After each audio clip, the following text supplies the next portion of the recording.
Okay. There it is. Okay, so this is, I guess, the exam for chapters 2 and 4 or something like that. So, exam number 2, I guess. Okay, so the first question is, form a polynomial whose zeros and degrees are given. Use a leading coefficient of 1. So the zeros are -3 with a multiplicity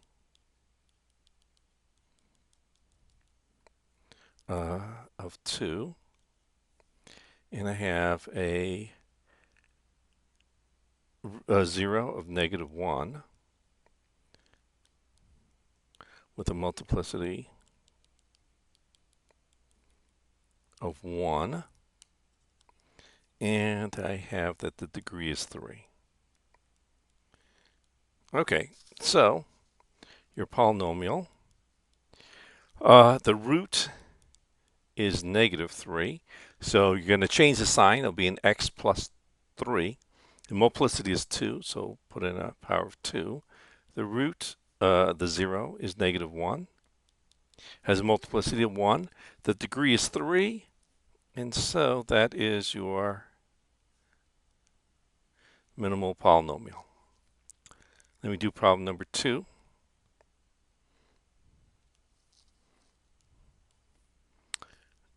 The 0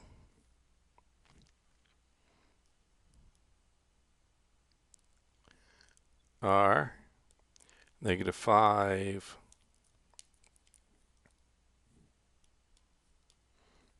2, 3, 4, and the degree is 4.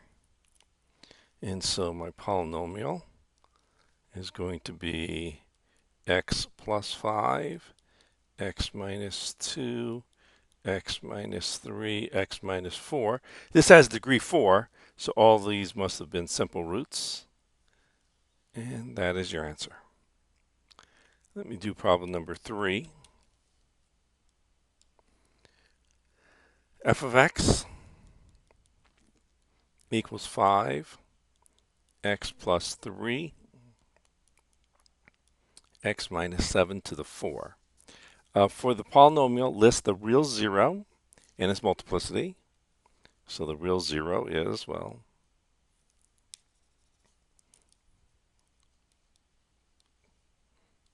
there's one of -3 with multiplicity 1.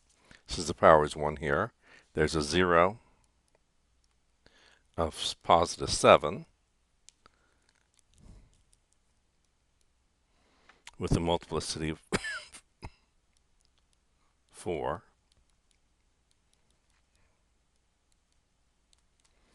Okay.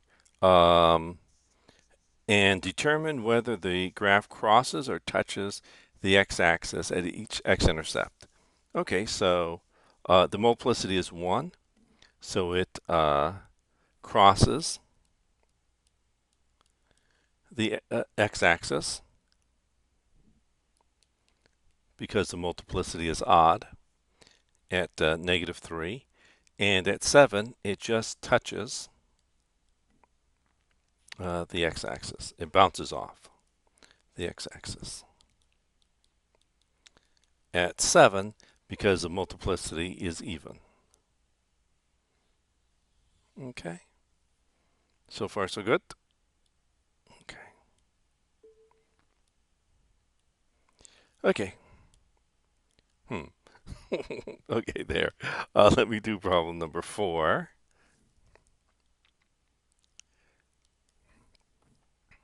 So I have something that looks like this, more or less.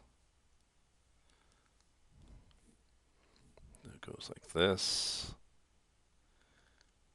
and that, more or less.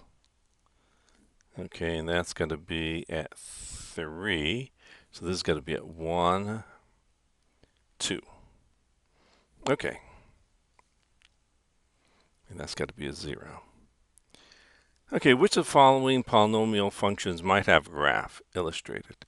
Okay, so my polynomial function should look like, well, one of the roots is x, and it looks pretty linear, so it's probably x to the first power. It could be any odd power, but probably the first. I have that it bounces at 1, and so it's got to have something like an x squared or some power that's even. So it could be any even power. And at 2, it goes through the x-axis, and it looks fairly linear, so it's probably to the first power. And let me just check. That is answer number C. So if you look here, our guess was this function, and that's one of the options. So I would guess it's problem number C, or option number C. Problem number 5, f of x equals x plus 2 over x squared minus 49.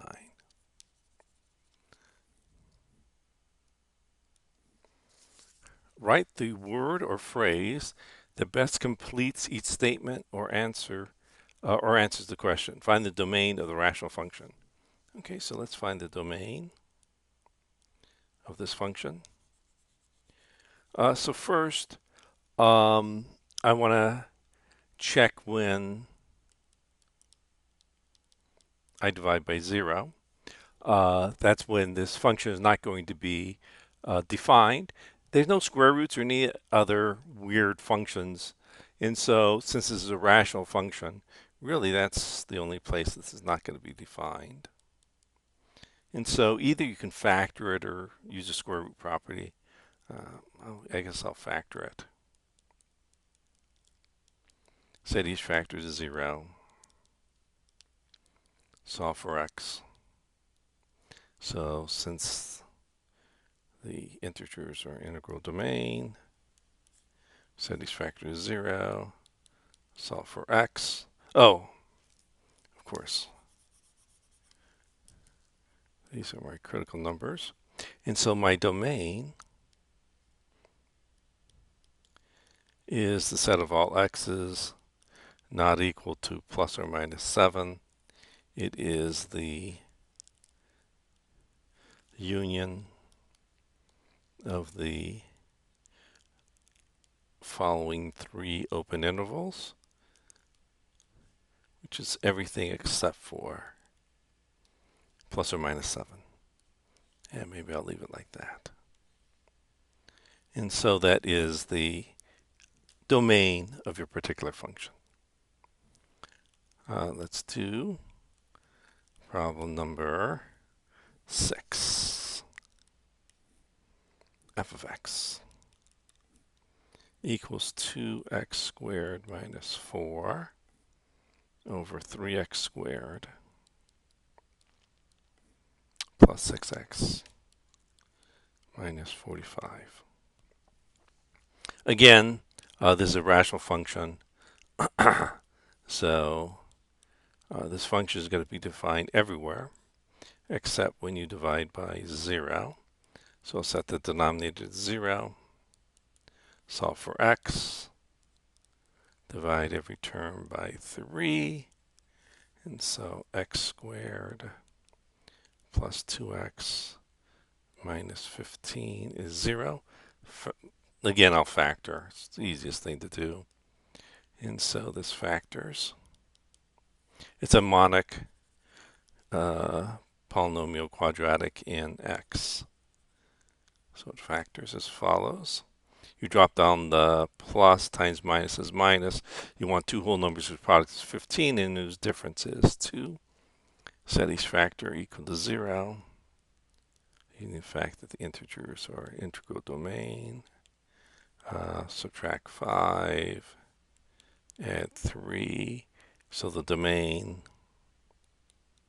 is everything except for -5, 3, And so this is the interval from negative infinity to negative 5 union negative 5 to 3 union 3 to infinity. And so it's that open set. Okay. Let me do problem number 7.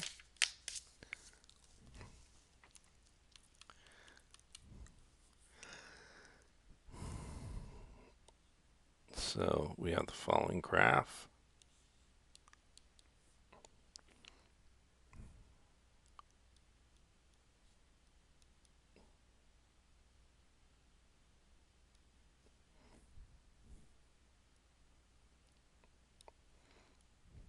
Okay. Use the graph to determine the domain and range. Oops. And let's see. So that's a 2, that's a negative 2. If my eyes, yeah, that looks pretty good from my side. Okay, so the domain of this function, and I'll call it f. Well, it's going to be everything except for 0. And so, set of all x's except for 0.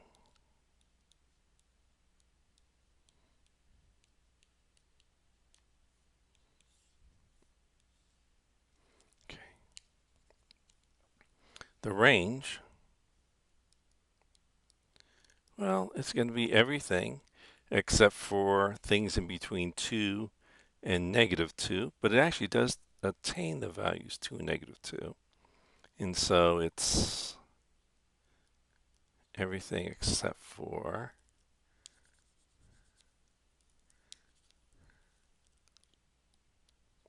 those values between 2 and negative 2. And that is your range. Okay. 8. Find the vertical asymptote. Okay.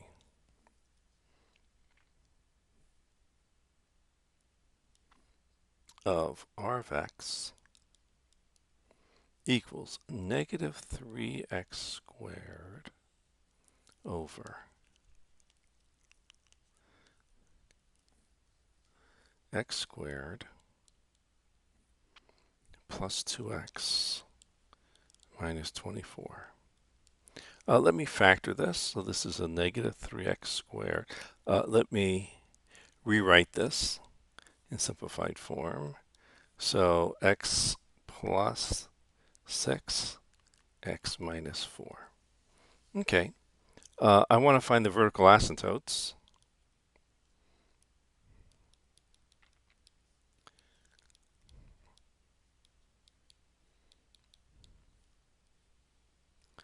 The vertical asymptotes are found by setting the denominator to 0. Of course, that's after I've simplified it to get rid of any of the undefined points. So that's why I had to factor it first. So set the denominator to 0.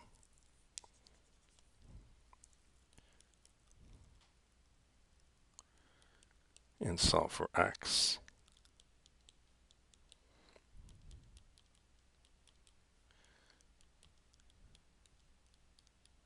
So since the integers have characteristic 0, subtract 1 from both sides, 6 from both sides. So one of the vertical asymptotes is x equals negative 6. Add 4 to both sides, so x is equal to 4. And that's your other vertical asymptote. Let me do problem number 9. F of x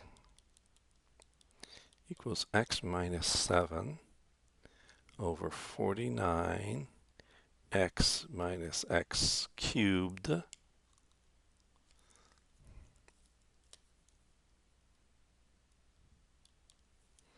so this is equal to x minus 7 factor out a negative x. And so you get x squared minus 49. Question. No, the vertical asymptotes are x, they're equations, remember. So you have to, they're vertical lines. So the equation of the line x equals 4 has a graph that looks like that at 4. So you have to write it as x equals 4. Okay? You can't just say 4 because it has to be an equation. Okay? And usually we actually take off points if you don't write it as an equation. So let's factor negative x, x minus 7, x plus 7. And so if I do that, I can cancel. Of course, I've changed my domain, but I don't care. I'm looking for vertical asymptotes. So f of x equals a negative 1 over x, x plus 7. Okay, this is for x not equal to 7.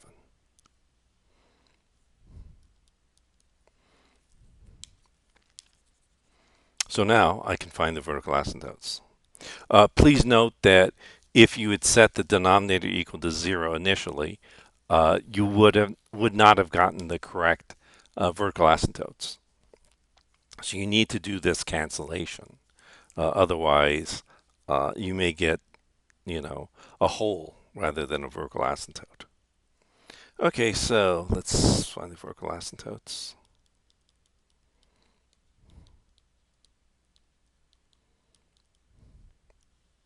Set the denominator to 0. Solve for x. So either x is 0 or x plus 7 is 0.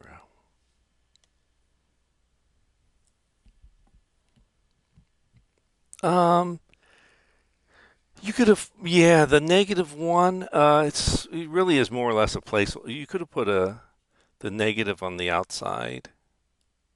It really doesn't matter. I just put the negative 1 there because it was kind of lonely. And so I didn't have a lot to write on the top. So that's why I put the negative 1 there. But there's no, I could have put it out. They could put it, I actually could have left it in the denominator. It really doesn't matter.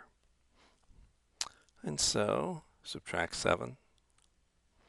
So I have two vertical asymptotes, x equals 0, x equal negative 7. Okay. Let me do problem number 10.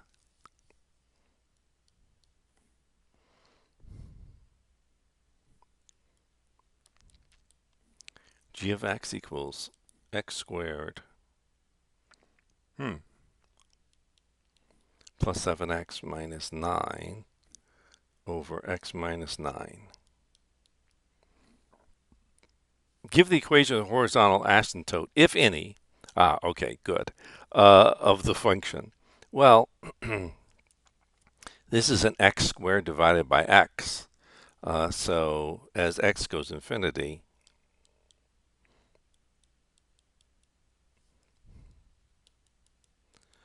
this is going to go to plus or minus infinity. So there is no horizontal asymptote. So the horizontal asymptote does not exist.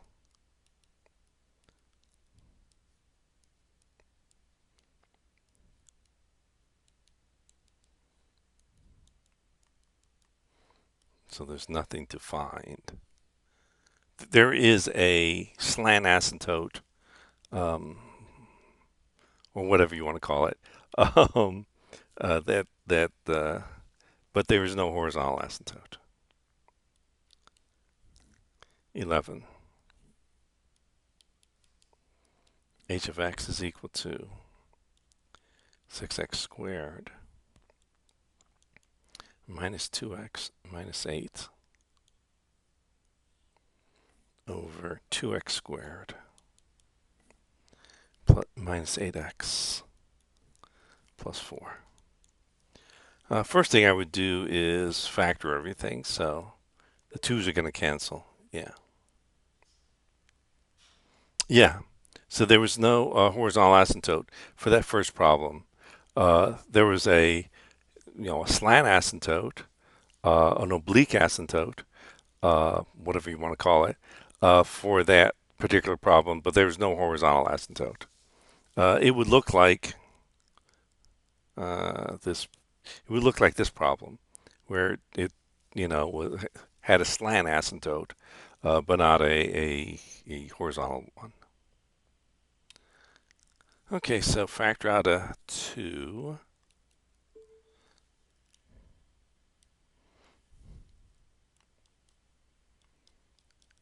Factor out a 2.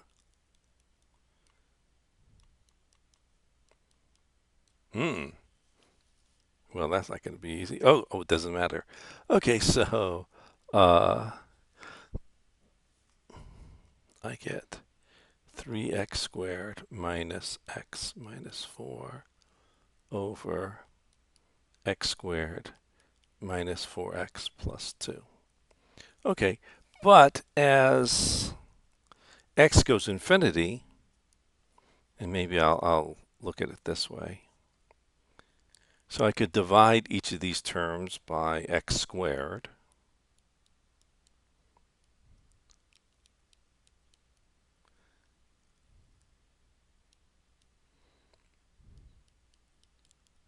So if I divide every term by x squared, I can see that as x goes to infinity, and either positive or negative infinity doesn't really matter. Okay, each of these terms here, well, 1 over infinity, 1 over something going to infinity is going to go to 0. 4 over something going to infinity squared is certainly going to go to 0. So each of these terms are going to 0, except for the 3 and 1. And so the horizontal asymptote is the equation y equals 3. That is the long time behavior. I'm not sure the exact notation Steve would have given, but it's probably very similar to this.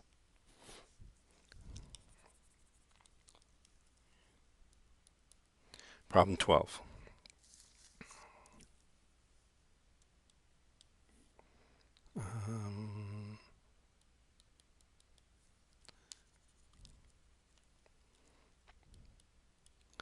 F of x is equal to x squared minus 2 over, what is that, 4 minus x to the fourth. 4x minus x to the fourth. Okay, good. Let's divide everything by x to the fourth. So this is 1 over x squared minus 2 over x to the fourth over 4 over x cubed minus 1.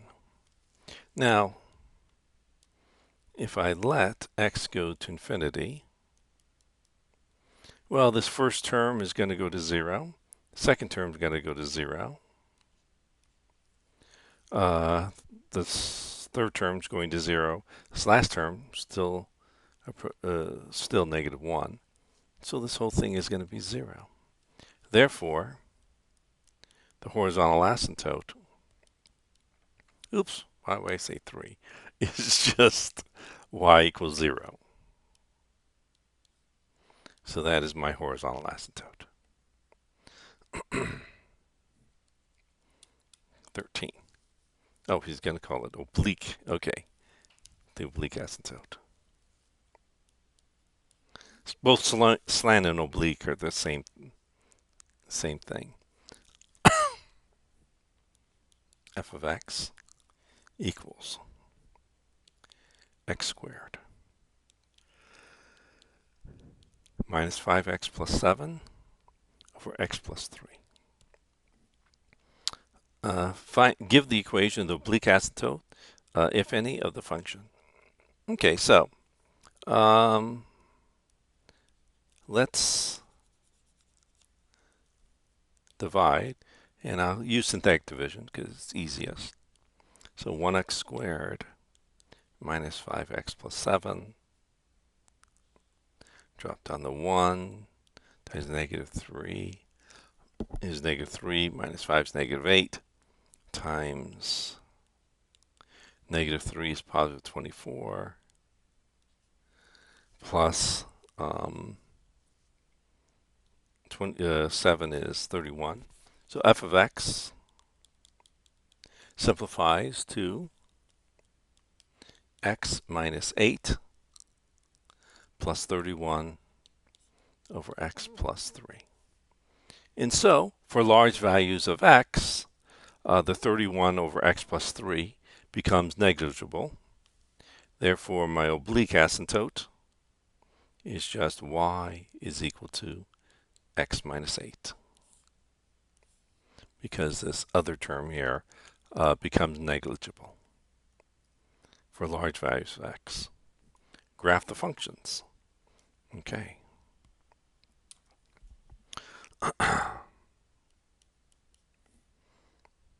F of x equals x over x squared minus 49. So let me factor the denominator. Let me find the vertical and horizontal asymptotes. And let me just see. 14. It doesn't say what else you want. Okay, so I might do some zeros at least. Okay, so let's find the vertical asymptotes.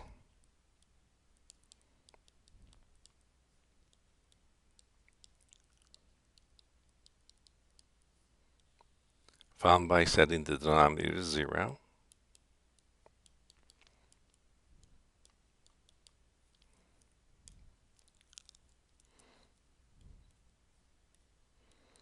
And so setting each factor to 0, I get that the vertical asymptotes are x equals 7, x equals negative 7. Let me look at the horizontal asymptote.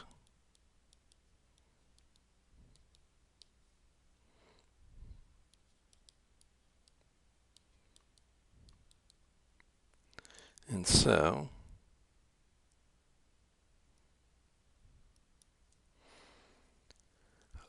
dividing everything by x squared, I have a 1 over x over 1 minus 49 over x squared. So as x goes to infinity, this whole thing approaches 0 over 1. And so y equaling 0, the x-axis, is my horizontal asymptote. And maybe let's look for some zeros of my function, or I don't know, I'll call them x-intercepts.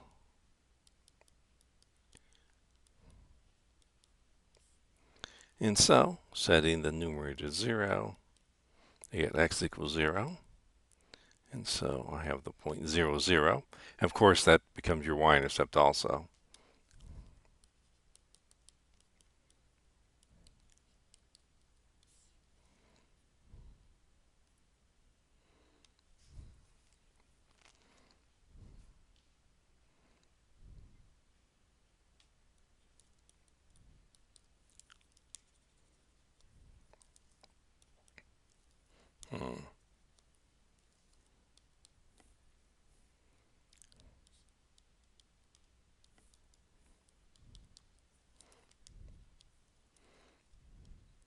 And so again, you have that. Okay, so let's graph this.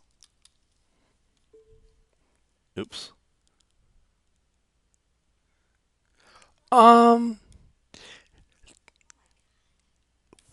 We don't actually call that a, so it's the horizontal asymptote. So that's a good point. The horizontal asymptote is y equals 0. It is asymptotic to y equals 1 over x as x goes to plus or minus infinity. So because this term here goes off to 0, and so you have a 1 over x divided by 1. So this function is close to 1 over x for values of x near plus or minus infinity. Okay, so it's not actually called a horizontal asymptote, but it is said to be asymptotic to it. I'm not sure if Steve talked about that or not, but actually that helps us to graph it. So I'll use that fact.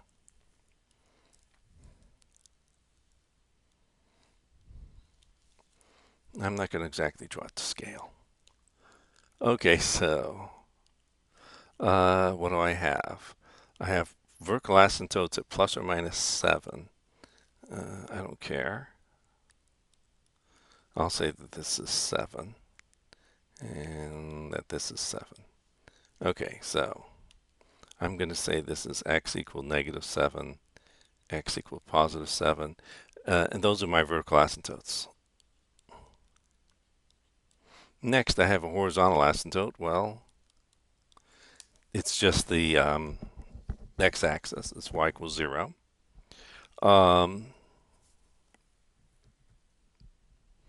And I have that the x-intercept is 0. And it says that it's asymptotic to 1 over x. So 1 over x looks like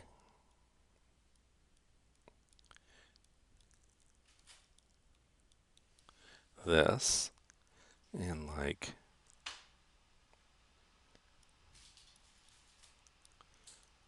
this. But it's only asymptotic at plus or minus infinity, so just way out here. So only out here does it look like that. But that actually helps us because that means that here it's got to look something like this. Okay? And it says that over here it's got to look something like this also. Now all we have to do is figure out what happens inside. Well, I know that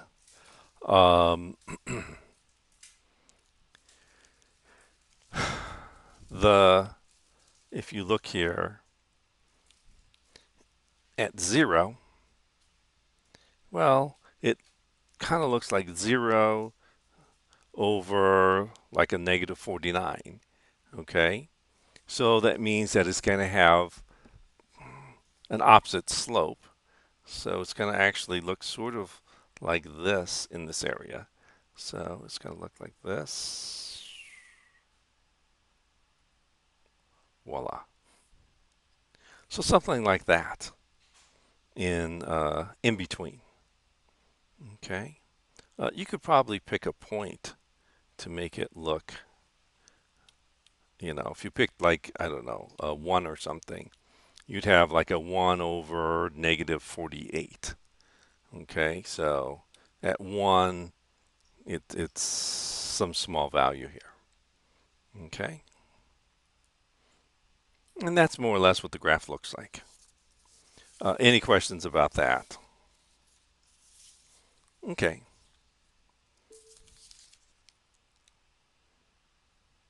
Let's do problem number 15. Yeah, that was 14, right? 15.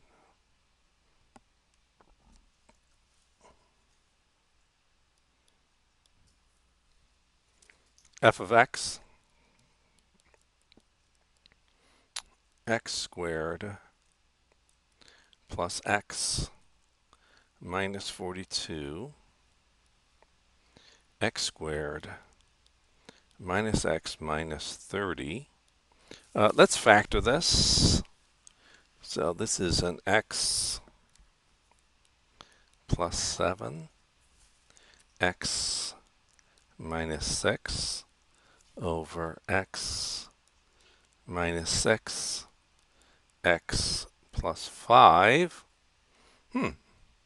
Okay, so the x minus 6 is cancelled. So you get x plus 7 over x plus 5, but this is only if x is not equal to 6. So we actually have a hole. So I've got a hole when x is equal to 6. And let's figure out what the hole looks like. So plug in 6, 13 over 11. So we've got a hole at 6, 13 over 11. So that's good to know. We're going to have to put a little hole there. Now let's look for my vertical asymptote.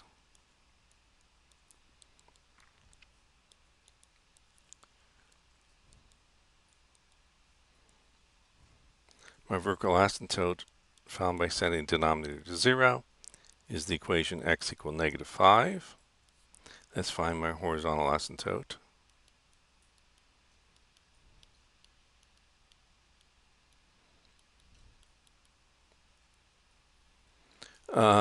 And so I have that f of x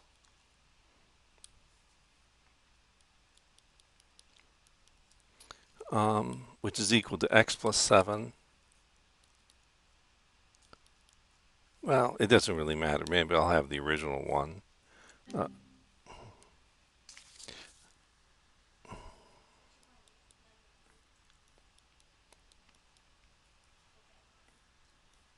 And let's divide everything here by x squared. So it's 1 plus 1 over x minus 42 over x squared. 1 minus 1 over x minus 30 over x squared. Well, as x goes to infinity, this whole thing approaches 1. And so my horizontal asymptote is just y equals 1. Okay. Doesn't really matter. I could find the x-intercepts and y-intercepts. You don't really have to, especially since we already have a position of a hole. I don't really need extra points to graph, but it's not that difficult. Set the numerator to 0, so x equals -7. And so I have x-intercept at -7, 0, and y-intercept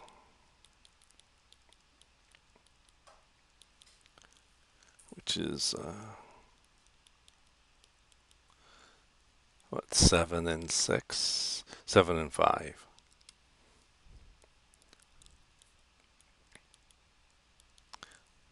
And so I have a y-intercept as 0, 7/5. Okay, so now I can graph this.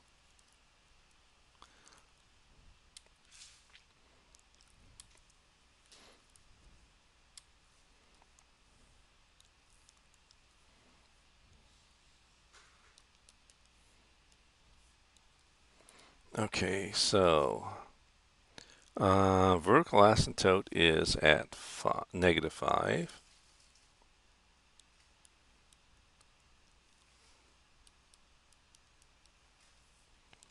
That's my vertical asymptote. My horizontal asymptote is y equals 1.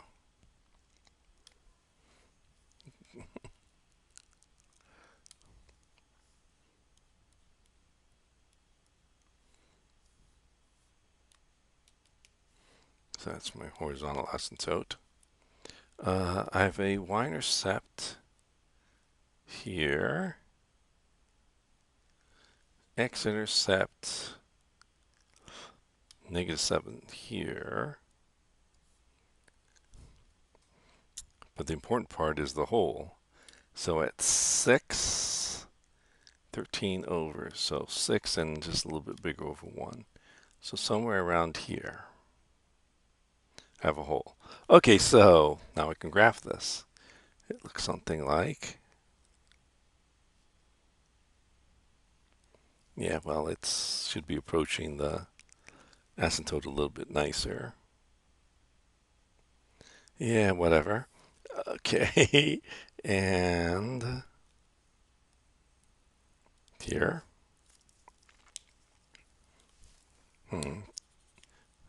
Not so easy to graph with this tablet. Oh, come on.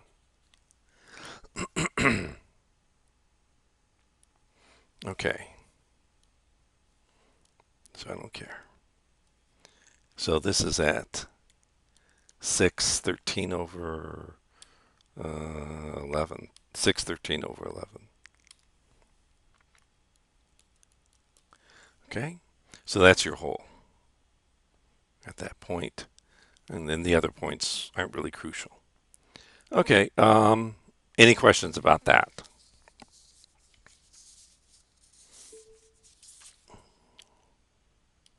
Okay, good. Let's do the next one.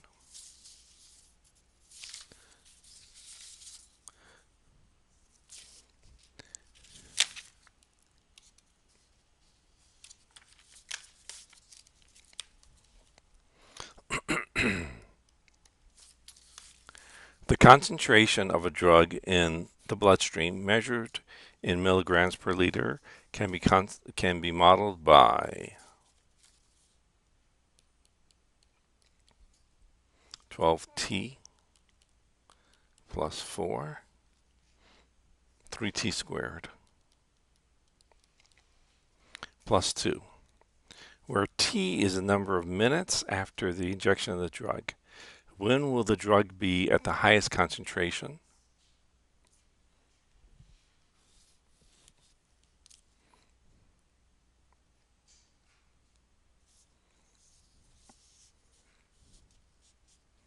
Approximate your answer. How are you going to do that?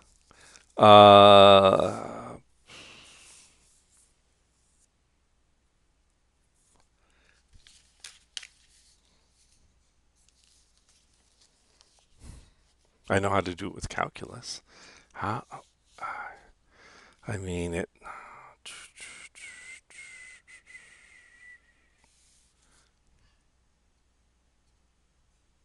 You more or less graph it. Yeah, let's see.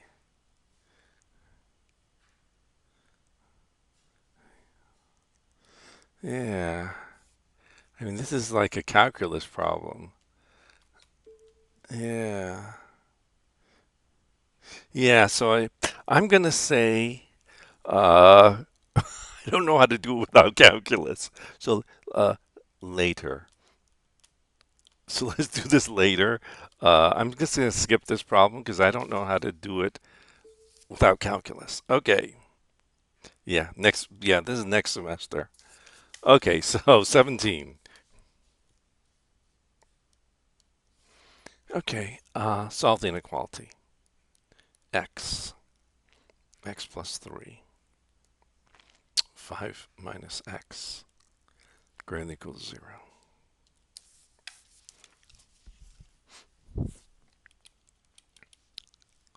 Okay, so let's determine my critical numbers.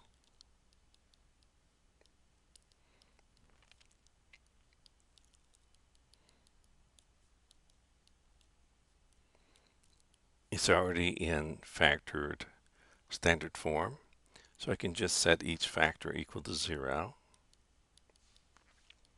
and solve for x.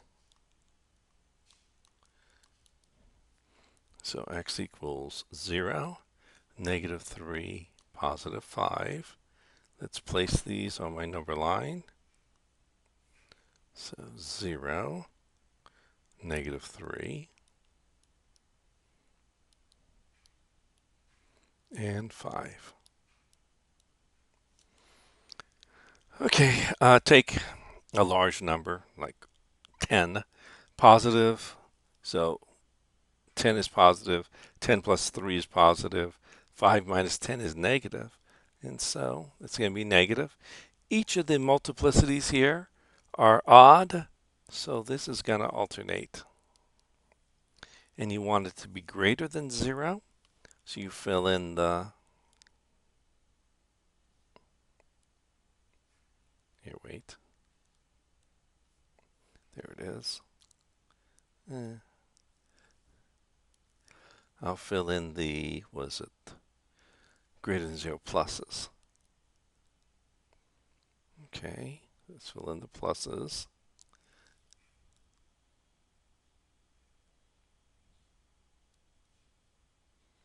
and I want to be greater than or equal to 0. And so I also fill in each of the critical numbers. I'm never dividing by 0, so I don't have to worry about that. Okay, so the answer is negative infinity to negative 3, 0 to 5. And so it's that closed interval, or that closed region. Okay, let me do question.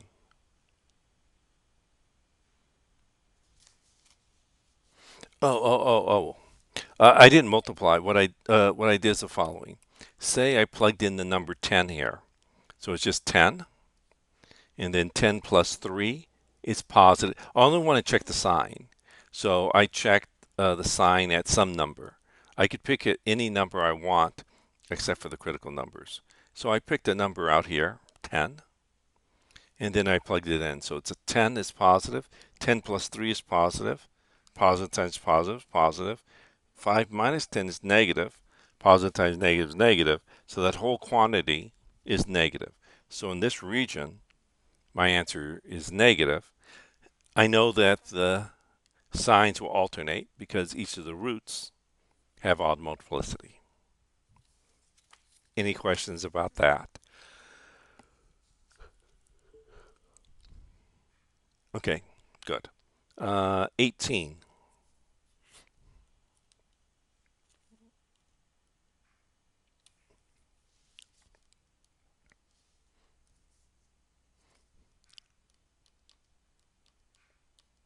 X plus 9, x minus 2, x minus 1, greater than or equal to 0. Okay, so in this case, I will again, it's in standard form. Sure. Okay, so again, it's in standard form. So I'll just determine my critical numbers.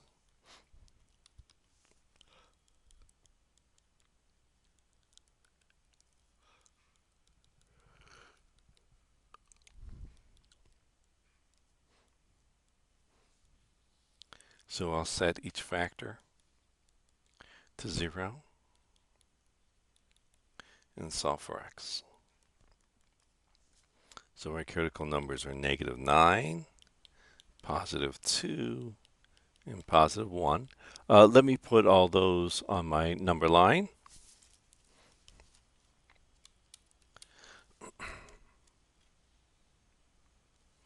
So negative 9, positive 1, positive 2.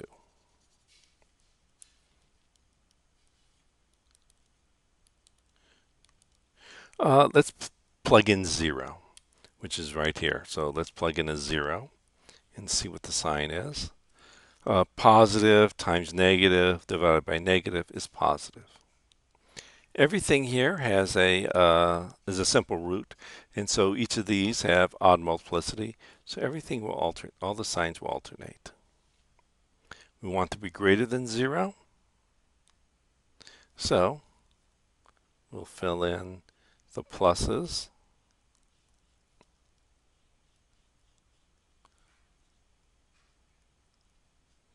Not only do I want to be greater than 0, but I want it to be greater than or equal to 0. So I will fill in all critical numbers except for that critical number, x equaling 1, that I found by setting the denominator 0. So I'll fill in these other two critical numbers, negative 9 and positive 2. But I will not fill in the 1. And so my answer is the closed interval, negative 9, half open interval, negative 9 to negative 1, and the closed interval 2 to infinity.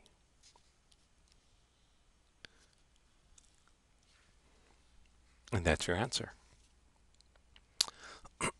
Any questions about that?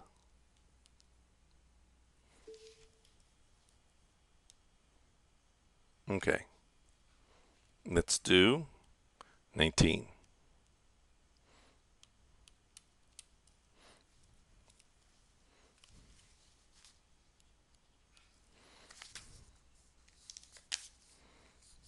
f of x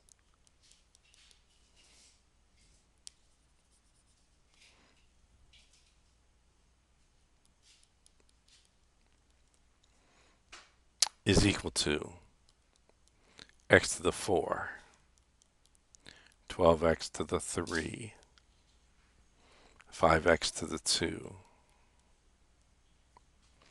51x minus 108. You want to show that x plus 12 is a factor.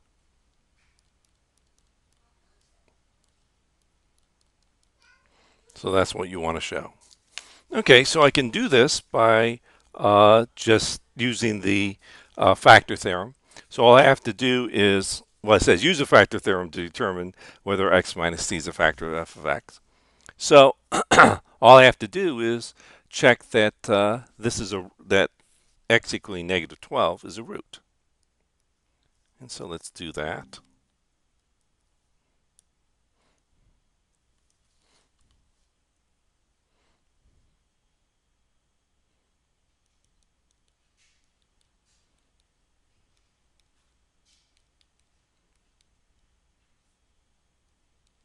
Okay, so let's do that.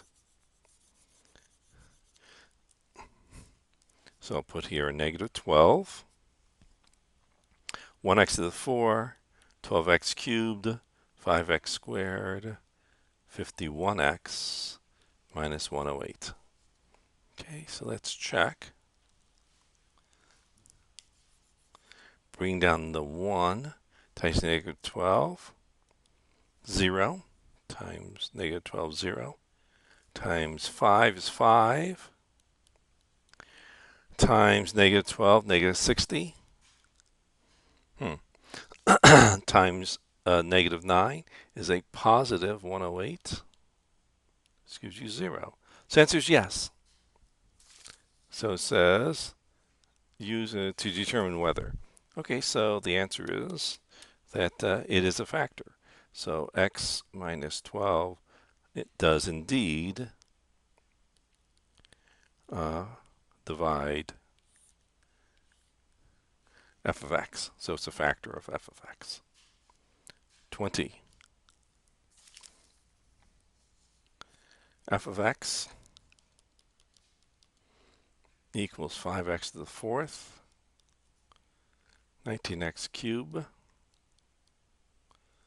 4x squared,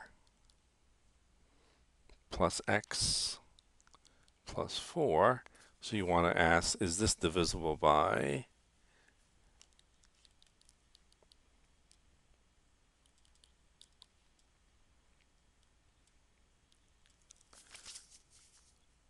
x plus 4? So is x plus 4 a factor? Well, let's check.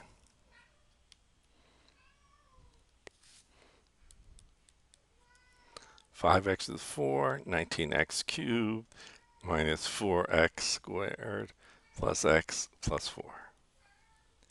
Bring down the 5 times negative 4 is negative 20.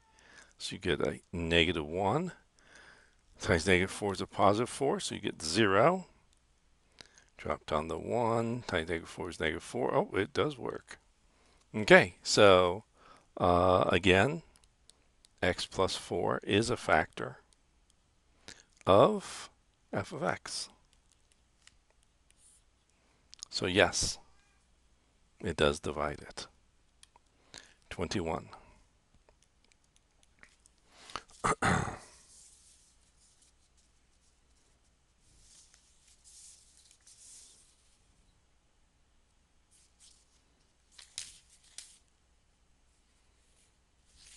Oh, here it is, 21. F of x equals 6x to the 4 plus 2x cubed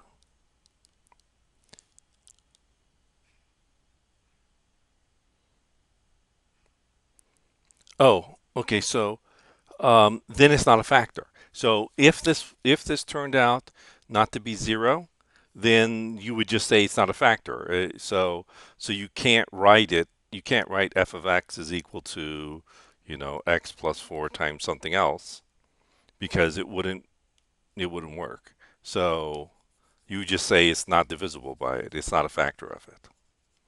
And so you'd have to do something else, you know. Okay. 2x cubed minus 3x squared plus 2. List the potential rational zeros of the polynomial function. Do not find the zeros. Okay. So let me do that. So we say P over Q, right? Yeah, P over Q. Okay, so let's determine the factors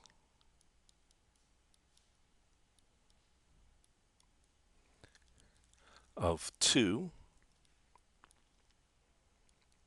Well, it's plus or minus 1, plus or minus 2.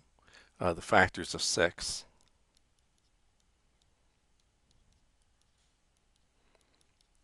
1, 2, 3, and 6. Okay, so now, so these are the possible values of P and Q.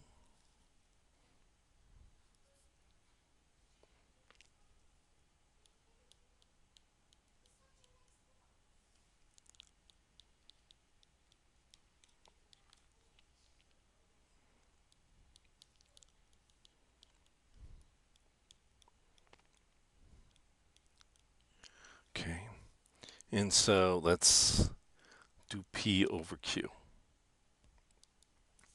Okay, so let's do that. So I'll do divide everything by 1. So it's a plus or minus 1, plus or minus 2. Dividing P by plus or minus 1. Let's divide P by plus or minus 2. That's plus or minus 1 half. 2 divided by 2 I could simplify, therefore I don't put it in the list. Divide everything by 3, so plus or minus 1/3, plus or minus 2/3. Let's divide everything by 6, so plus or minus 1/6. 2/6 I could simplify, so the possible roots are as follows. So each of those could possibly be a root to your polynomial. Of course, at most 4. And so, but you don't know. You'd have to check. That's it. Yep. Because it's only saying list the possible rational roots. These are the only possible rational roots. It may not have any rational roots, but if these are the only ones, if there were going to be a rational root, these are the only possible ones. So these are the only ones I need to check at. No other root of this polynomial would be rational. Let's do problem 22. Oh, so you want to factor over the reals. Problem 22. For these, you've got to go farther. So f of x is equal to x cubed plus 2x squared minus 9x minus 18. Okay, use a rational zero theorem to find all the real zeros of the polynomial function. Use the zeros to factor f over the real numbers. Okay, so you want to both find all the real roots and factor. Okay, so let's do the possible values of p. So let's factor 18. 1. So it's this first line here. I'm just sort of shortening it. And so 1, 2, 3, 6, 9, and 18 are factors of 18. The only factors of 1 are 1. And therefore, the only possible rational factors are 1. So just divide P by Q. Well, it's just going to be 1, 2, 3, 6, 9, and 18. And so let's try some of these. And so I have 1x cubed, 2x squared, minus 9x minus 18. Let's try negative 2. Let's see what happens. Drop down the 1 times negative 2 is negative 2, plus 2 is 0, times negative 2 is 0.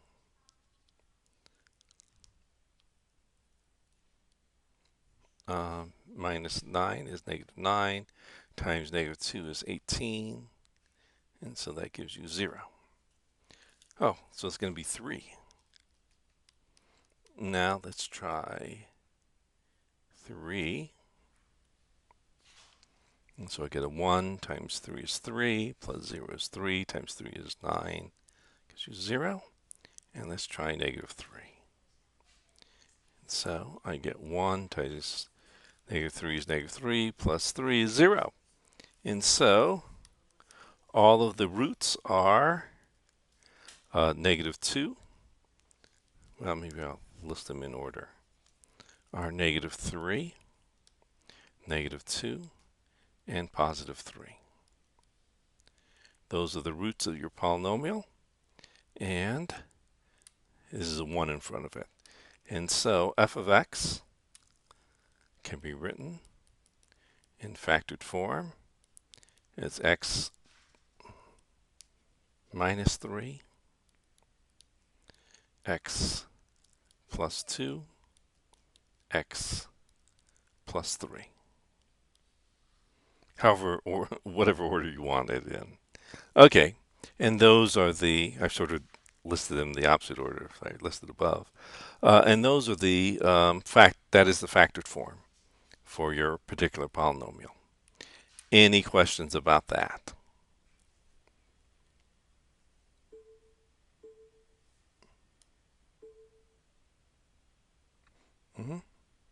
Okay, good. Right. Okay. Yes, all these sort of build on each other.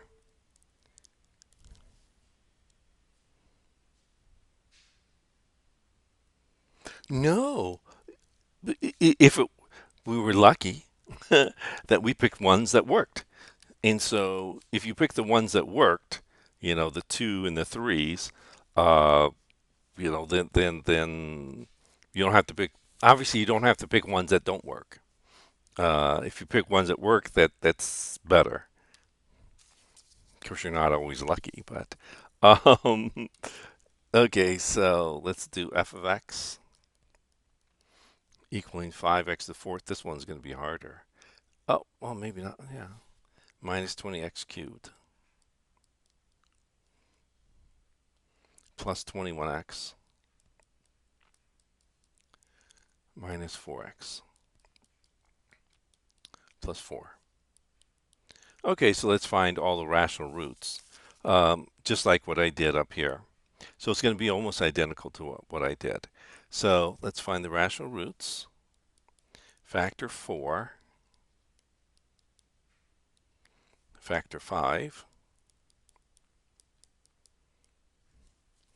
Okay, and now let's find all the possible rational roots. And so P over Q, plus or minus 1. Divide everything by 1. All the P's by 1. All the P's by 5.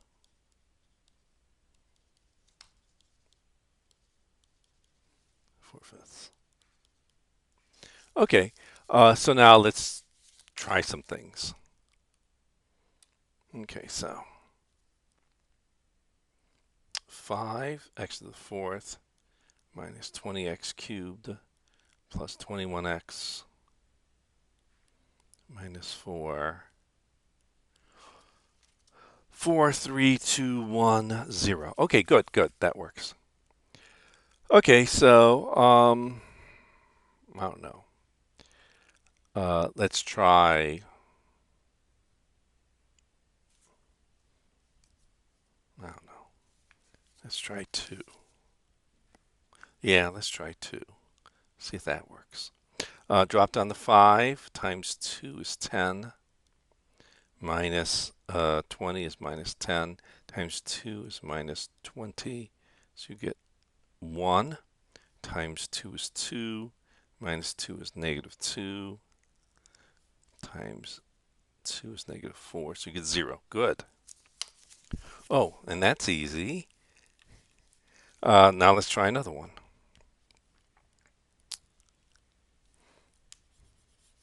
Because that nicely works. So drop down the 5 times 2 is 10. Minus 10 is 0. Times 2 is 0. Plus 1 is 1. Times 2 is 2. That gives you 0. Let's pick, oops.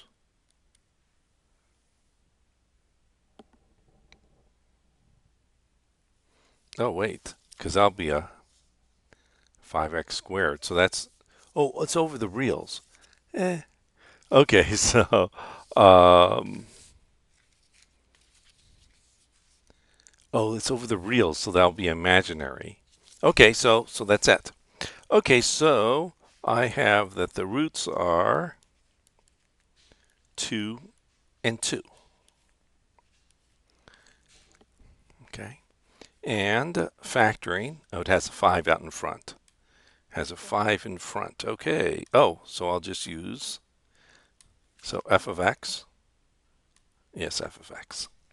So f of x is equal to x minus 2 quantity squared times what remains, which is 5x squared plus 1.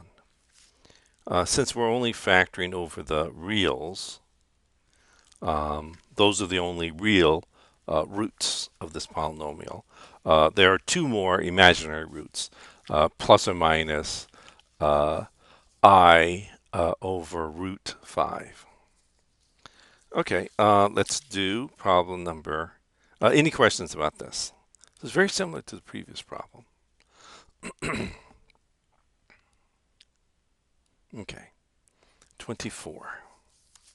Find the intercepts. Oh, okay, well.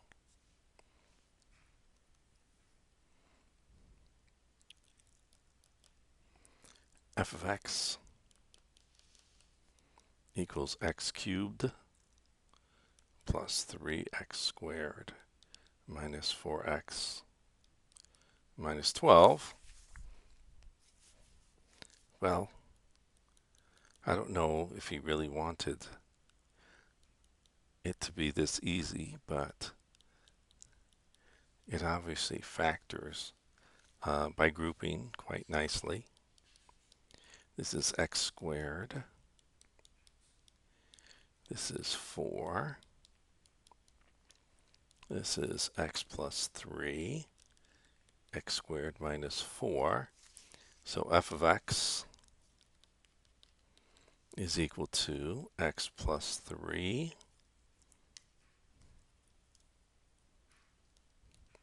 x minus 2 x plus 2. Okay, so to find the intercepts, let's find the x-intercepts.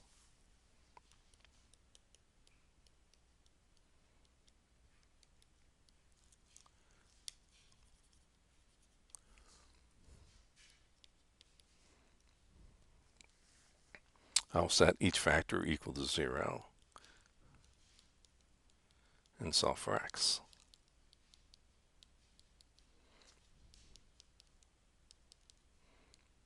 And so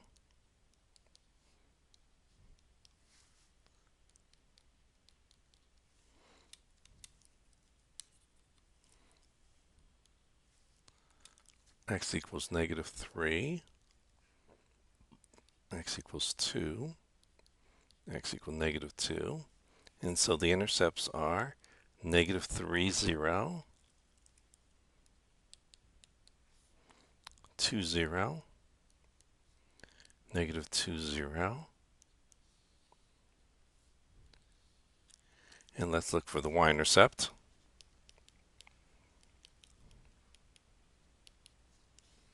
And so f of 0, I'll use the original function to do that. F of 0 is equal to 0 cubed plus 3 times 0 squared minus 4 times 0 minus 12 is negative 12. So the y-intercept is at 0, negative 12. Any questions about that?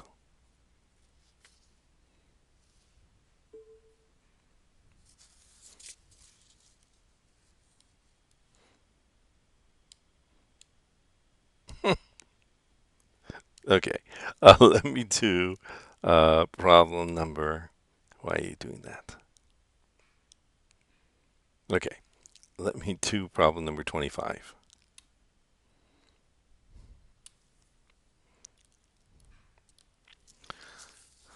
Okay, problem 25. F of x, oh, it's already factored, so it's even nicer. F of x, almost factored, equals x minus 3 squared, x squared minus 16. So x minus 3 squared, x minus 4, x plus 4. Okay, so let's find the x-intercepts.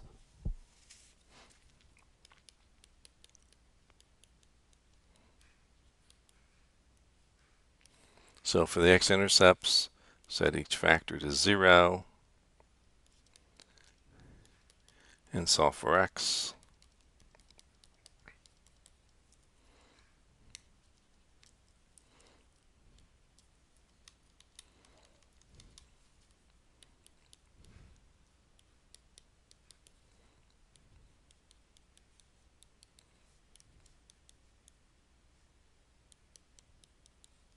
So you get x equals 3, 4, negative 4. So you have 3 x-intercepts.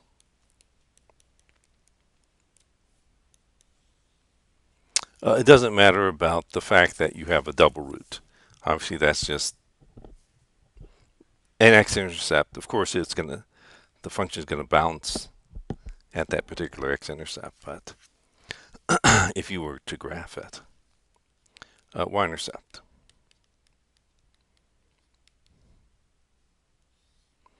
Okay, so f of 0, I'll just use the original. 0 minus 3 squared, 0 squared minus 16 is 9, times negative 16 is negative 144.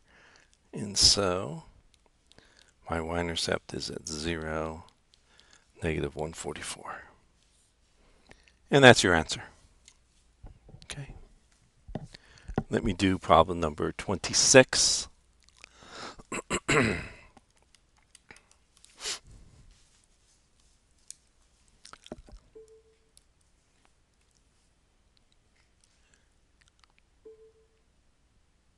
Oh, the y-intercept.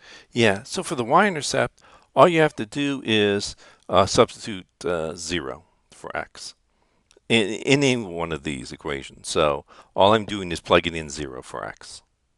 So I get here a 0 minus 3 is negative 3. Negative 3 squared is 9. 0 minus 0 squared is 0 minus 16 is negative 16. And so that's how you get 9 times 16. Okay.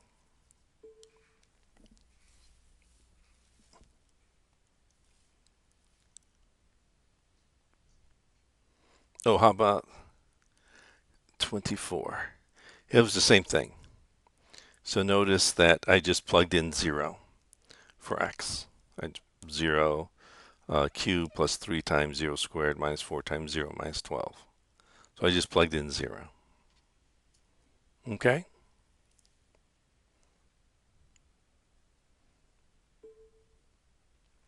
Yes, the y-intercept is always where x is equal to 0. And for the x-intercept, it's where y equals 0.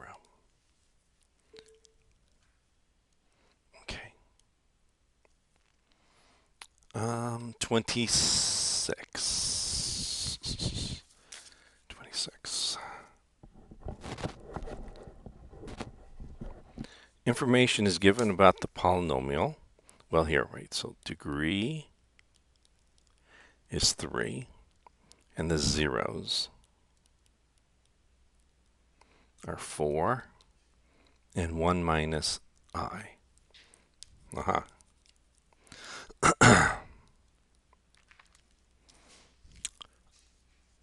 Find the remaining 0. Okay, so information is given about a polynomial f of x whose coefficients are real. Okay, find the remaining 0 of f. Okay, so since the degree is 3, there's going to be 3 roots. Since one of the zeros is 1 minus I, then the other 0 is going to be the complex conjugate of this 1 plus I. And those are the 3 roots. So 4, 1 minus I, and 1 plus I. And that's it. That's your other 0. Let me do problem number 27.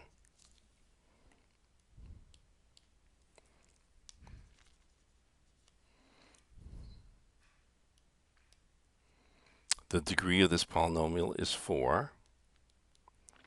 The zeros are 5 minus 5i and 7i. So again, these have to be in conjugate pairs. And so, since the polynomial is real, and so since I already have a root of 5 minus 5i, I must also have a root of 5 plus 5i. Since I already have a root of positive 7i, I must have a root of negative 7i, the complex conjugate. There are now 4 roots. The degree of the polynomial is 4. Therefore, I've listed all of the roots, all the zeros of my function. 28.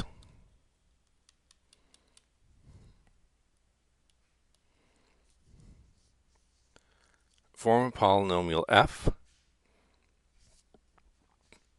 with real coefficients having the given degree and zeros. And so the degree is 3. The zeros of my function are 28. Negative 3 and 3 minus 2i. Well, I know that that implies that I must have another root, 3 plus 2i. And so my polynomial must look, well, it could have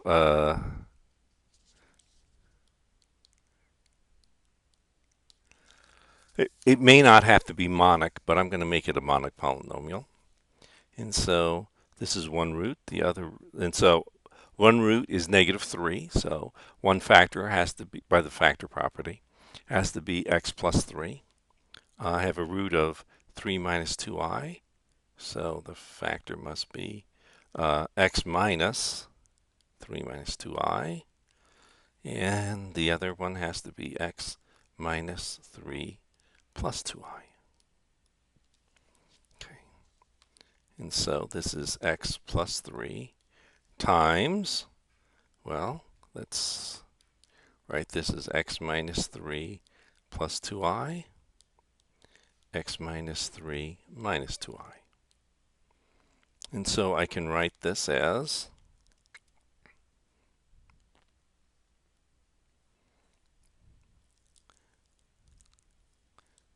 follows. Let me just put the grouping around the x minus 3. So now it looks like the difference of squares. So this is x plus 3 times x minus 3 squared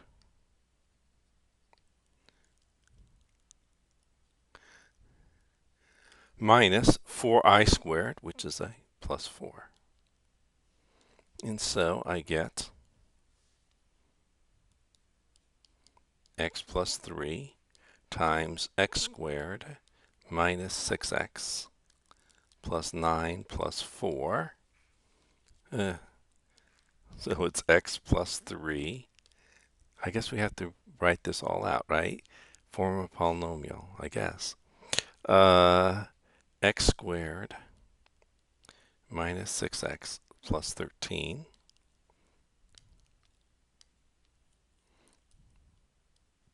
Let me just look in the back for a second. 28. Yeah, they multiplied it out, didn't they?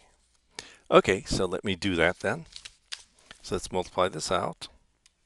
So this is equal to x cubed minus 6x squared.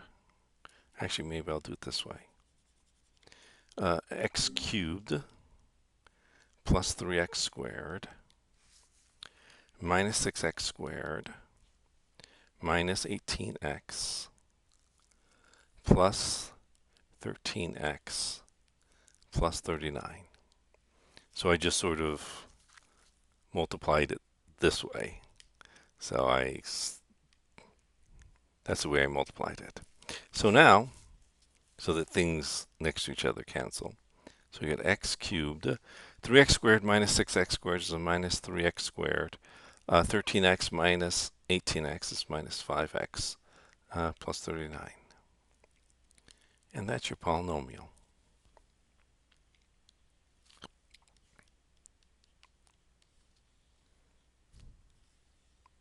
Any questions about that?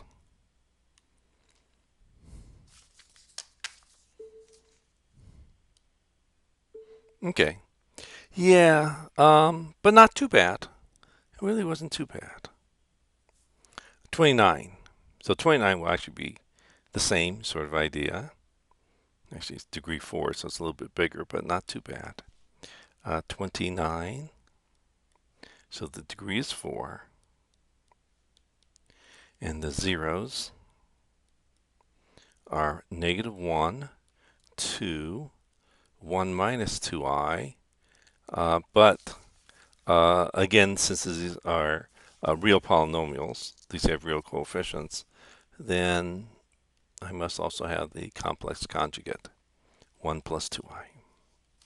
So my polynomial, and now I've got 4 roots, and it's a degree 4. So it's x plus 1 times x minus 2 times x minus 1 plus 2i, x minus 1 minus 2i. Just doing the same thing that I did from before. And so this is equal to, let's multiply out the first one. So it's x squared minus 2x plus x minus 2. And this is going to be x minus 1 squared minus 4i squared. So that becomes a plus 4. And so this becomes x squared minus x minus 2 times x squared minus 2x plus 1 plus 4 is 5. So let's multiply this out. Okay, so this is going to equal x to the 4th minus 2x cubed plus 5x squared minus x cubed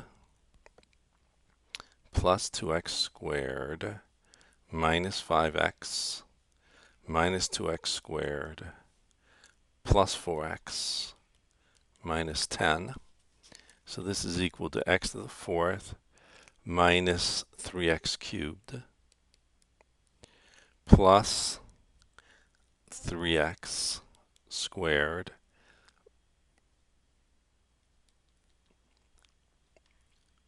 minus x minus 10. And that is your answer. Let me just check. So the x cubed, there's the 2x cubes, yes. The x squares, there are 3 of them, so that's, ooh, 5. Okay, I messed up on the x squares, didn't I? And then the x's, there is 2 of them. Good. And there's only one of those. Okay, so I messed up on that one. And that's your polynomial. Any questions about that? Okay, 30.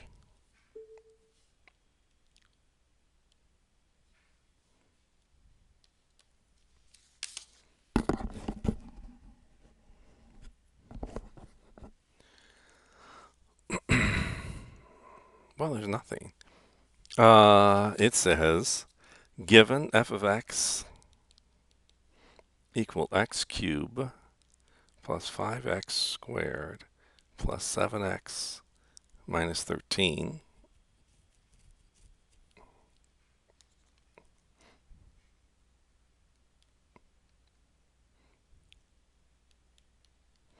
Find and the fact that we're given 1, 0, negative 3 plus 2i. Find the remaining zeros. Well, I know the other 0 is a negative 3 minus 2i. Okay. So let's find the last 0.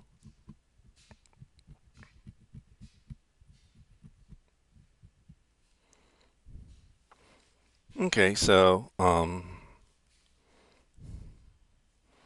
can do it this way.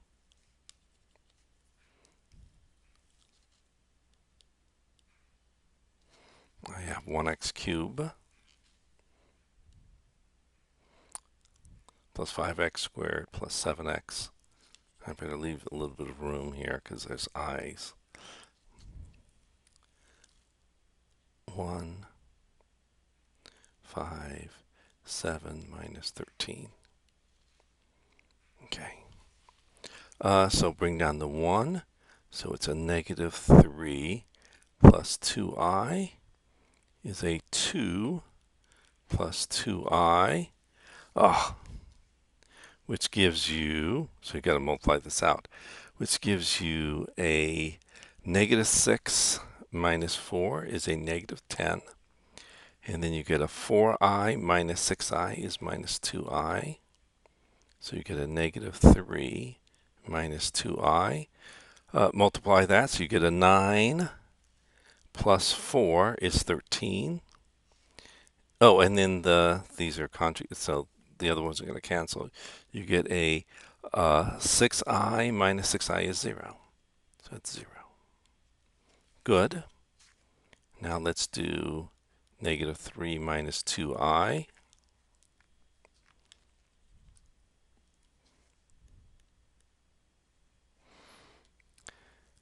It may have been easier to just to multiply it out than factor it. Or let's do this because I think this is too hard for you. How'd you get? Yeah. Okay. Let me not do this. Let me do it this way.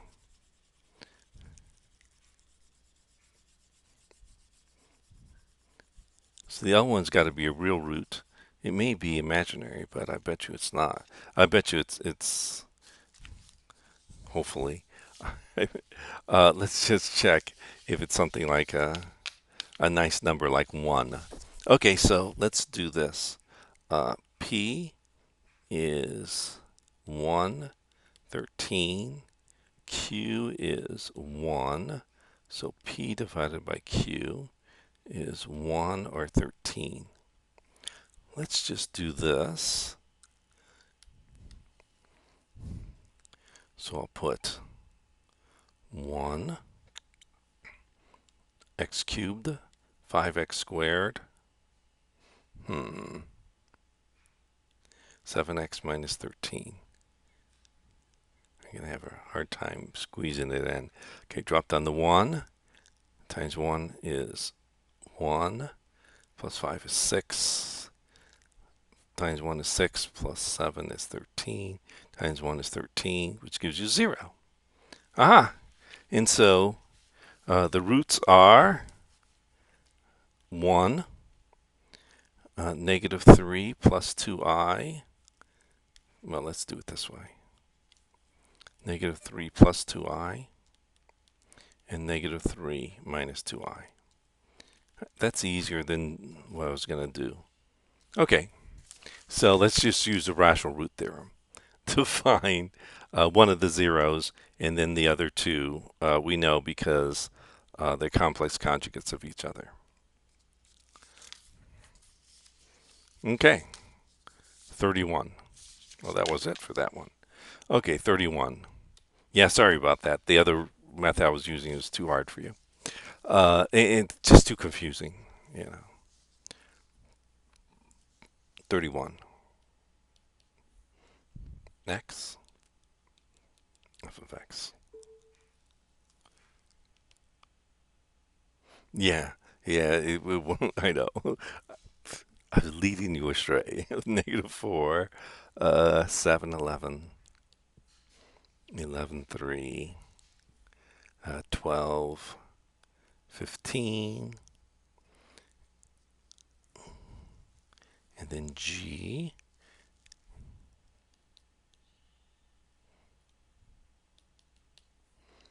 This is negative 5, 1.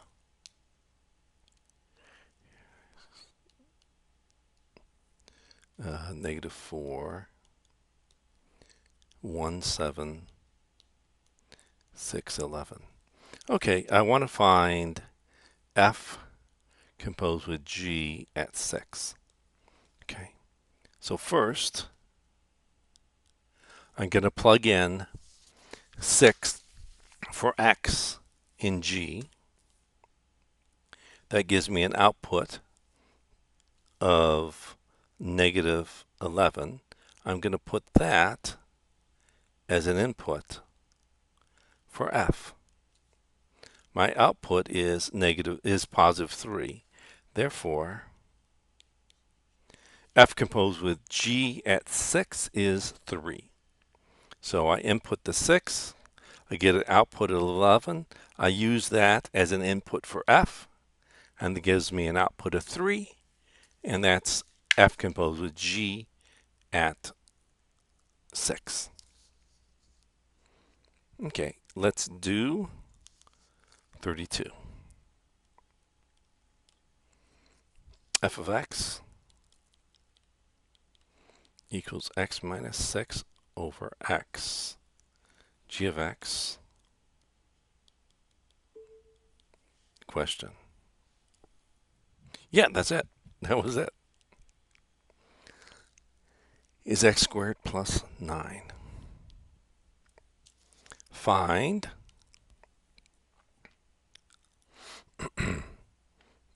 f g composed with f at negative 2. So first, let's find f of negative 2. So wherever I see an x, I'm going to replace x by negative 2. 4. Now let's find g at 4. So wherever I see an x, I'll replace x by 4.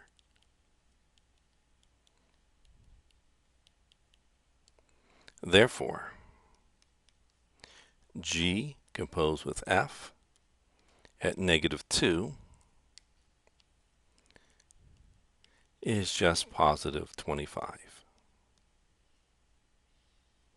It's found by placing negative 2 for x and f, and then whatever I get as that result, 4, placing that value in g and determining that result, 25. Let me do problem number 33.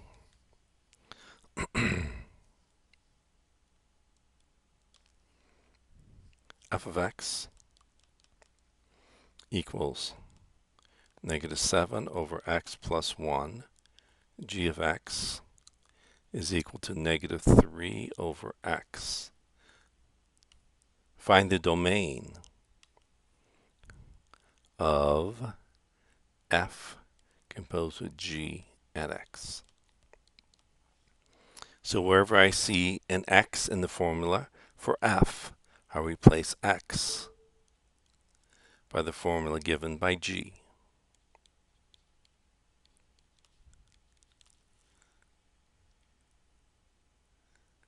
Oh, sorry, yes.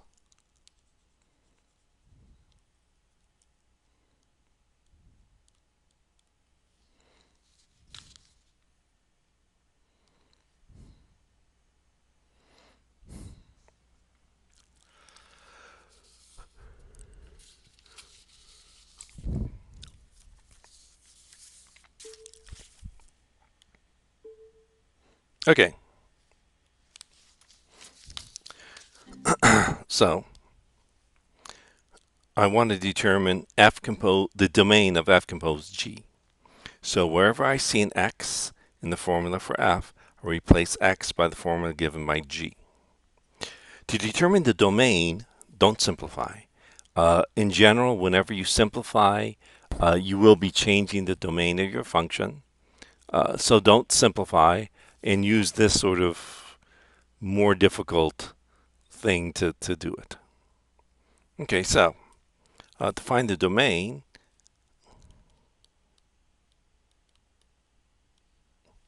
I just set the denominator to 0. Well, one of the denominators is x equals 0.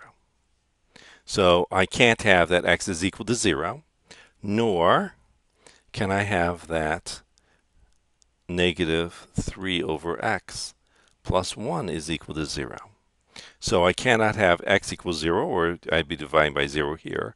I can't have that the negative 3 over x plus 1 is 0, or I'd be dividing here by 0. Multiply by x. So I get a negative 3 plus x is 0. Adding 3 to both sides, I get x equals 3. So my domain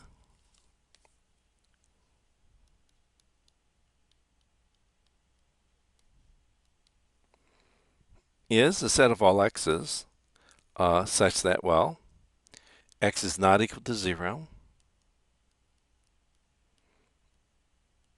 nor can it equal 3.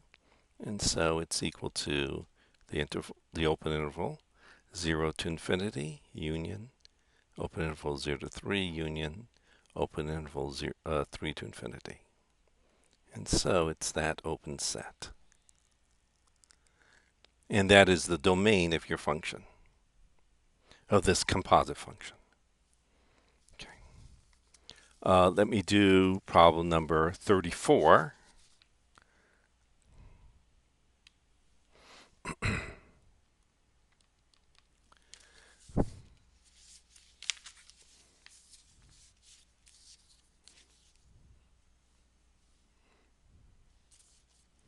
F of x equal x over x plus 1. G of x is equal to 4 over x plus 5. Okay. And so let's find the function f composed with g at x. So wherever I see an x in the formula for f, I replace x by 4 over x plus 5. So I replace that x by 4 over x plus 5.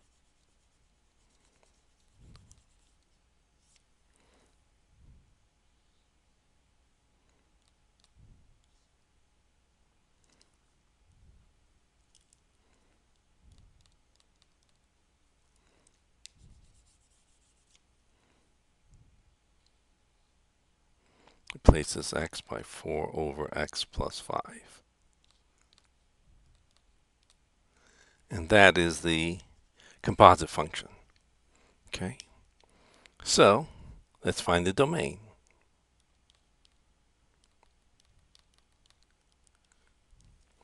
So set the denominator 0. Well, I have a denominator here, x plus 5 equals 0. So I cannot have that x equals -5. In addition to that, I also have this as a denominator, 4 over x plus 5 plus 1. I don't want that to be 0 either. And so let's multiply both sides of my equation by x plus 5. And so you get 4 plus x plus 5 is 0. So x plus 9 is 0. So x equals -9. So the domain of f composed with g is the set of all x's except for -9 and -5. It is the union of the open intervals, -infinity, -9.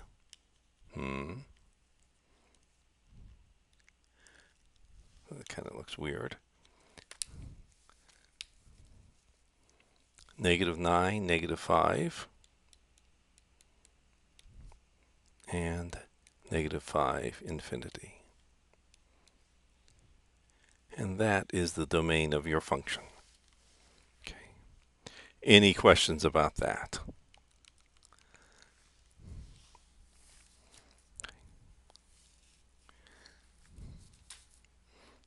Okay.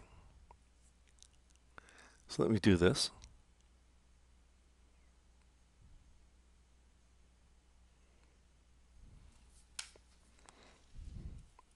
Problem number 35.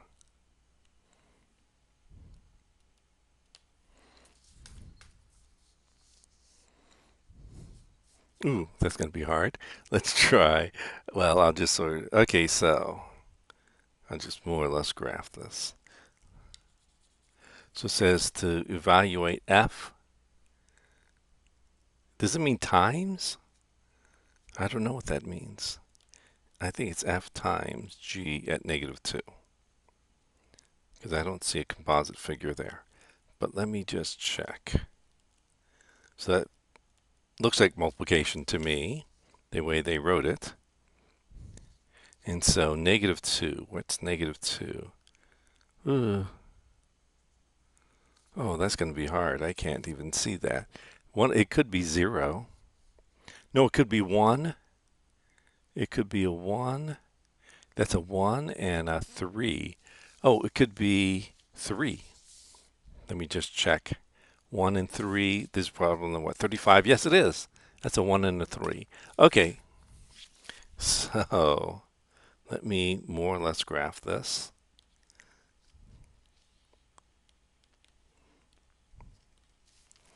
Okay, so it's so it looks something like this, and something like this, and this is g of x, and this is f of x, and at -2,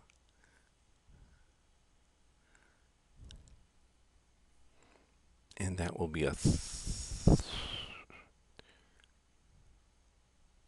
so at -2,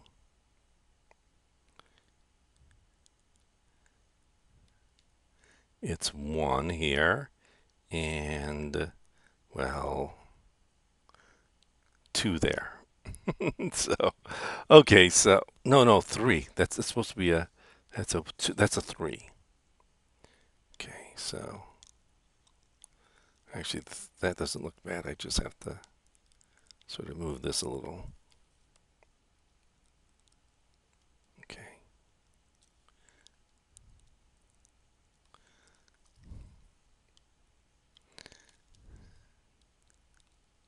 Okay, good. So,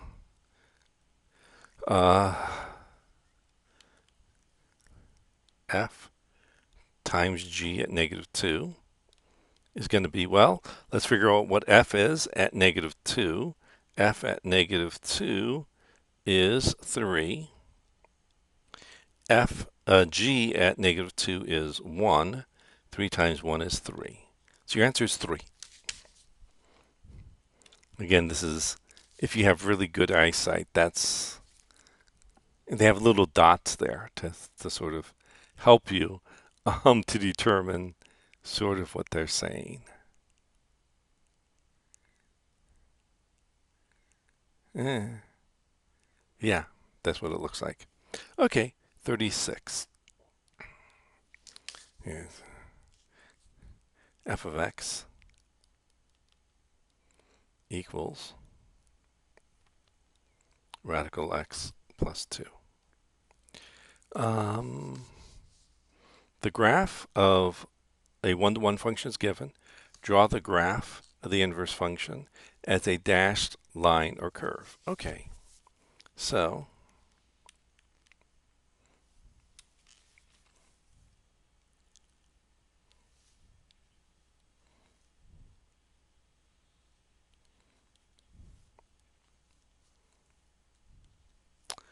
the function f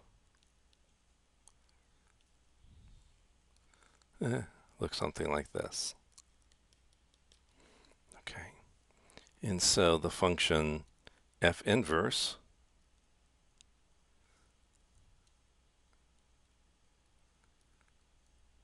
not too bad.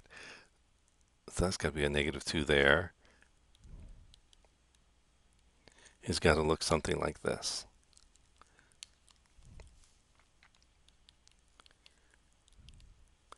It is, actually maybe I shouldn't, here. Of course it's not.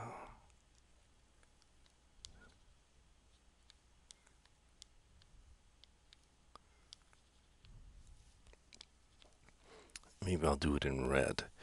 So if you look at this line, y equal x, it's actually actually I guess this one doesn't look as good. That looks a little better.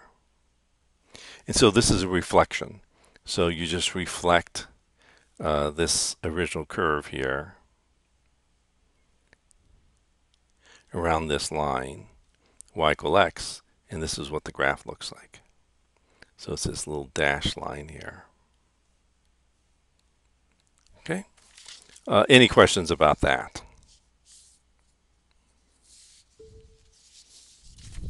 Another way to do it, another way to do it is if you just flip your paper over and look through the back.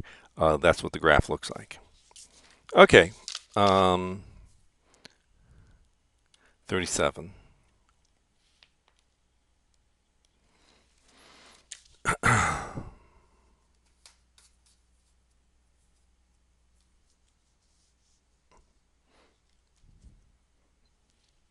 F of x, 7x plus 2 over 5. Oh, it's just a linear function. The function f is 1 to 1. Find its inverse. Okay, so let's find its inverse. So to find its inverse, you just write f of x as y. I'll interchange x and y. And solve for y.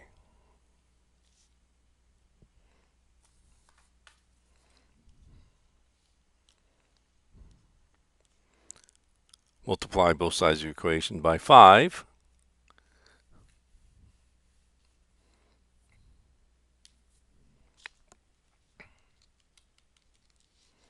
So I get 5x is equal to 7y plus 2. Subtract 2 from both sides of my equation. So I have that 7y is equal to 5x minus 2 and divide by 7. So I have y equals 5/7 x minus 2/7. And so my inverse function is just equal to 5 over 7x minus 2 over 7. And that is your answer.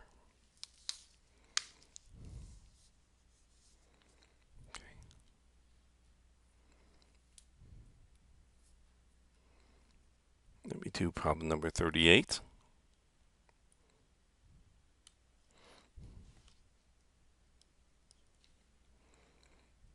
F of x equals, that's a negative, 2x plus 3 plus 4. Use transformations to graph the function. Determine the domain, range, horizontal asymptote of the function. Okay. Horizontal asymptote. There is no horizontal asymptote. Okay. So this is exponential. But I guess going to negative infinity. So horizontal asymptote.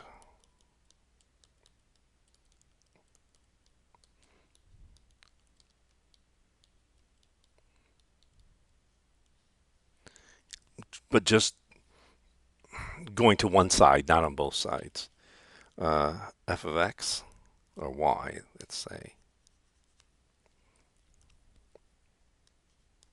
equaling negative 2 to the x plus 3 plus 4. As x goes to negative infinity, then this 2 to a power, x plus 3, well, 2 to a negative large number, negative infinity, goes off to 0. So this whole term goes to 0. So this approaches 4. So you have a horizontal asymptote, but just at negative infinity of y equaling negative 4. Let's determine the domain and range. Well, domain is everything. So the domain, you're not dividing by 0.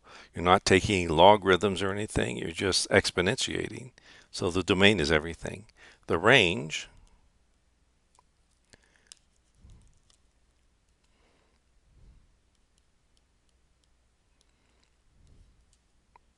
well, 2 to any power is positive, and 2 to some power goes off to infinity.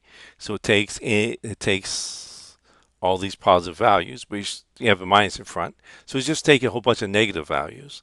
So therefore, y 2 to the x plus 3 plus 4, this is always going to be less than 4, because you're always subtracting a positive number. And, well, for very large values of x, this will be a very negative number. So it goes off to negative infinity. So the range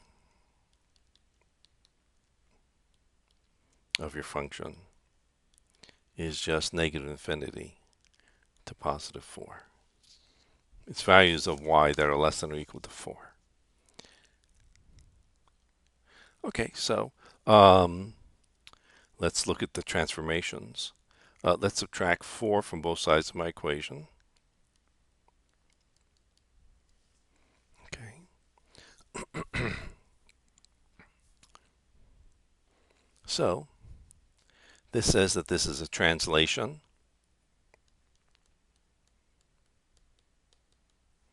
of y equaling negative 2 to the x. And this will be to the negative x 3. You go negative 3 in the x direction. So you're going to the left 3 units. And you are going in the positive y direction by 4 units. So up 4. Okay. Next, well, this is the same as negative y equaling 2 to the x. So this is a reflection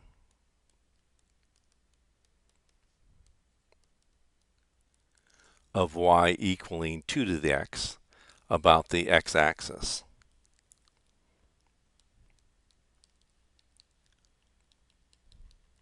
Okay. And so let's try to graph this. Okay, well, obviously not there. Let's try to graph this.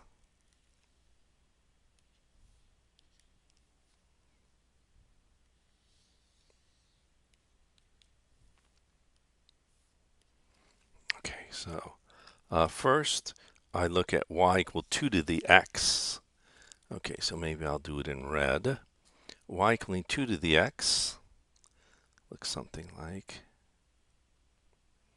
this. And we want to reflect this about the x-axis.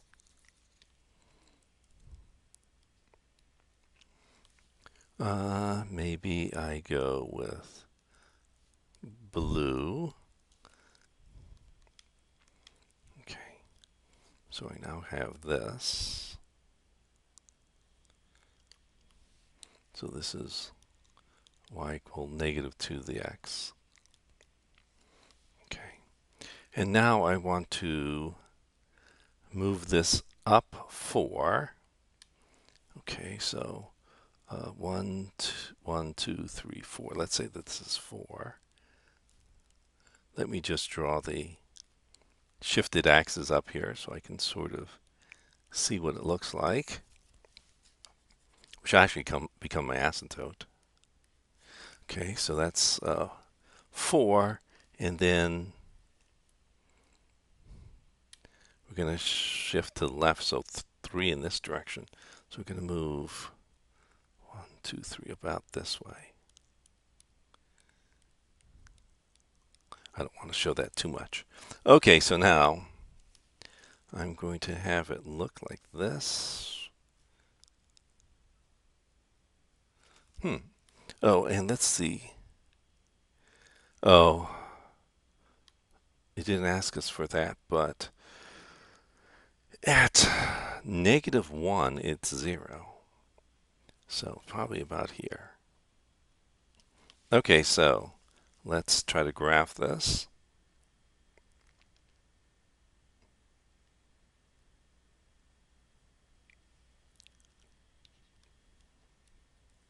Okay, good.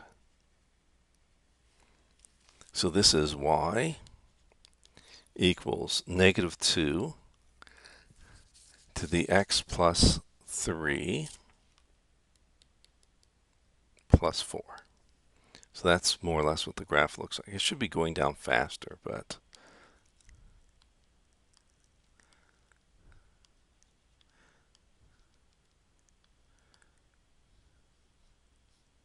should be going down a little bit faster than what I showed here.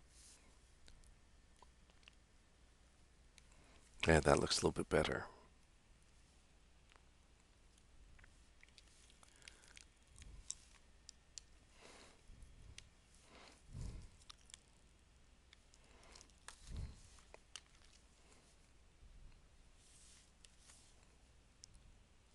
Okay, something like that.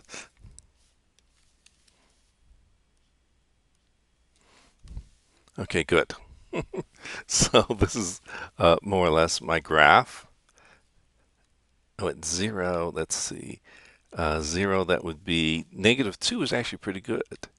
No, 0 is negative 8. Negative 4.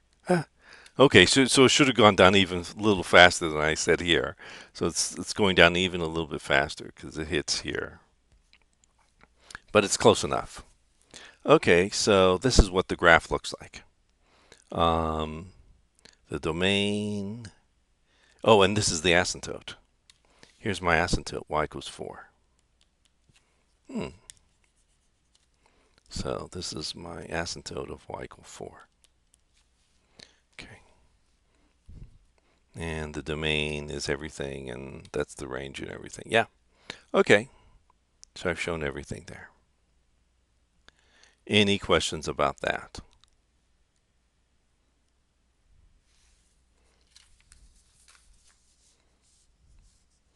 Okay. Let me do, I think that was 38. Let me do problem number 39.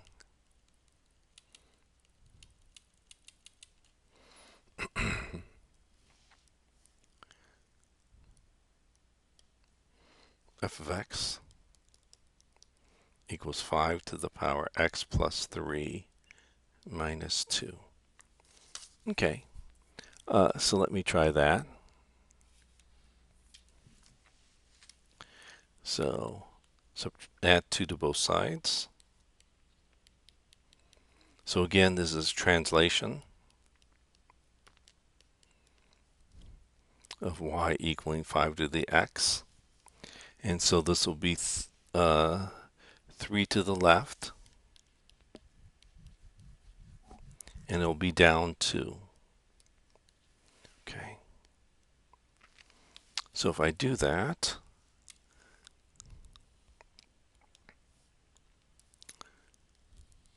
this grows really fast.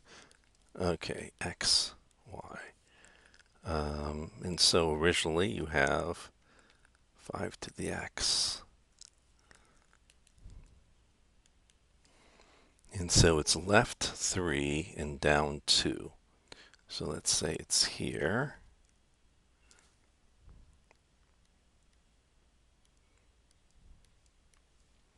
So this is y equals 2. And so the graph should be, and it's over 3, so it's way over. Whew. Actually, it goes faster than that. 1 second.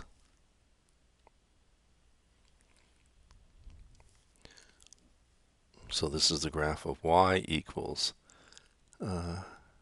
oops, y, okay, it's frozen for a second. Sorry. Here it is now. I'll get to you now. X plus 3 minus 2.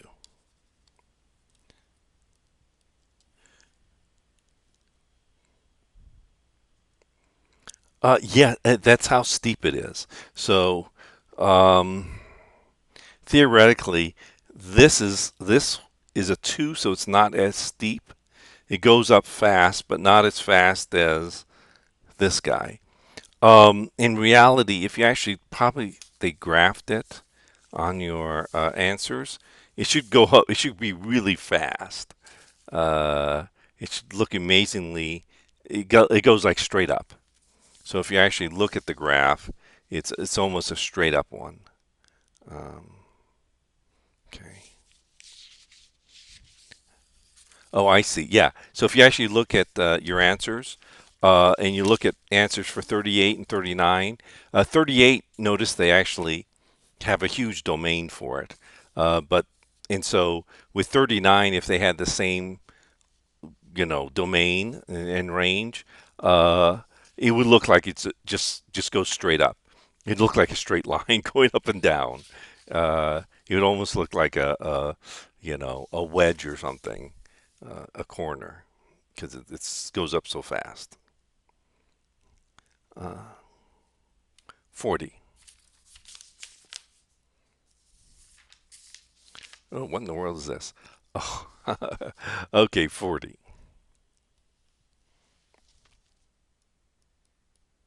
Let's see if I can graph this.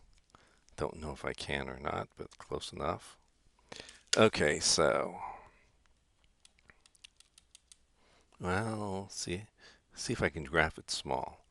I may be more accurate looking at it as a small. So you can't see my errors. Okay, so this is a -4, -2, and it goes up as big as 4 that way. Okay, so 1, 2, 3, 4. 2, 3, 4.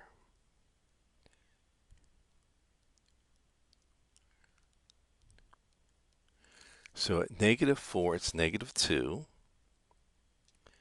Okay.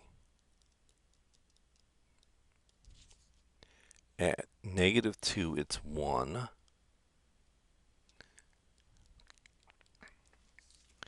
At 0, it's 2. And at 1, it's 4. Okay.